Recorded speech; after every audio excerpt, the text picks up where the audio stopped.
2029 पर्यंत नरेंद्र मोदी प्रधानमंत्री राहतील का?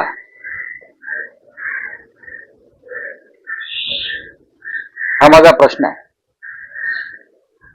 या देशामध्ये लोकशाही, स्वातंत्र्य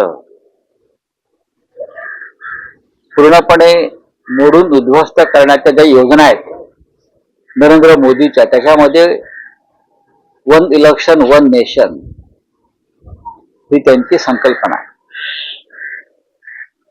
या देशामध्ये संघ राज्य पद्धती आहे,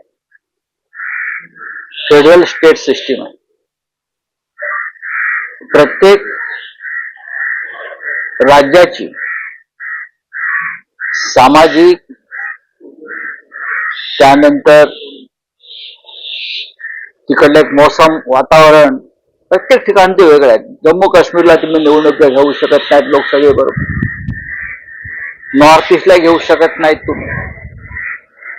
काही राज्यामध्ये तुम्ही 7-7 टप्प्यात निवडणुका घेताय.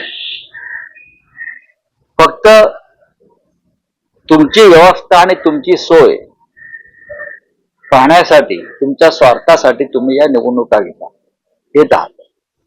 One election one nation. राज्यांचे प्रश्न वेगळे असतात आणि लोकसभा म्हणजे राष्ट्रीय प्रश्न वेगळे असतात, आणि त्यानुसार लोकांनी विचारपूर्वक मतदान करायचं असतं. हे गेले आपण 70-75 वर्ष पाहतो. तुम्ही मुंबई महानगरपालिकेच्या निवडणुका अद्याप घेऊ शकलेल्या नाही आहात. वन नेशन वन इलेक्शन वाल्यानं तुम्ही या महाराष्ट्रामध्ये स्थानिक स्वराज्य संस्थांच्या निवडणुका यासाठी घेतल्या नाहीत कारण तुम्हाला हरण्याची भीती वाटते. त्याच्यामुळे हे बिल तुम्ही आणलंय, कॅबिनेटने मंजूर केलंय. पण 2029ला मी फार जबाबदारीनं बोलतोय, लोक याच्यावर टीका करतील.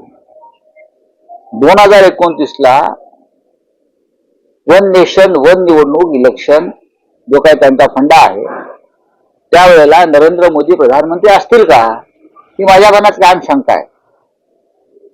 त्यांच्याकडे बहुमत आहे, त्यांच्याकडे 2 टेकू आहेत, त्यांना पक्ष फोडण्याचा आणि बहुमत प्राप्त करण्याचा अनुभव आहे.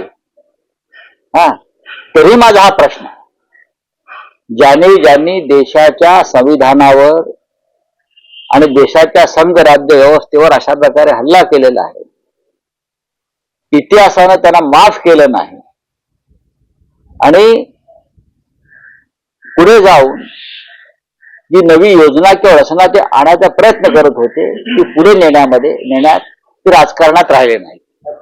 निवडणुका लागतात कोणत्या? लोकसभेच्या? असं बोला मग, कधी लागू द्या.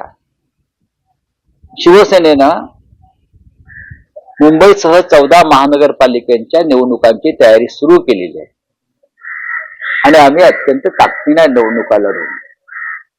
3 वर्ष या निवडणुका रखडवून ठेवल्या. 3-3.5 वर्ष मुंबई सारख्या शहराला लोकनियुक्त सरकार म्हणजे महापालिका दिली नाही, महापौर दिला नाही. का? तर त्यांना हरण्याची भीती होती. विधानसभा निवडणुकीमध्ये वाममार्गानं आम्ही विजय प्राप्त करू शकतो याची खात्री पटल्यावर ते आता महानगरपालिकेची निवडणूक घेण्याच्या तयारीत आहेत. पण तुम्ही घ्या, आमचे कार्यकर्ते, आमचा मतदार हा ठामपणे मुंबईत मराठी माणूस टिकावा, मराठी माणूस राहावा, आणि मुंबई राजधानी मराठी माणसाची आहे, ती महाराष्ट्रातच राहायला पाहिजे, यासाठी आम्ही प्राणांची बाजी लावून ही निवडणूक लढू.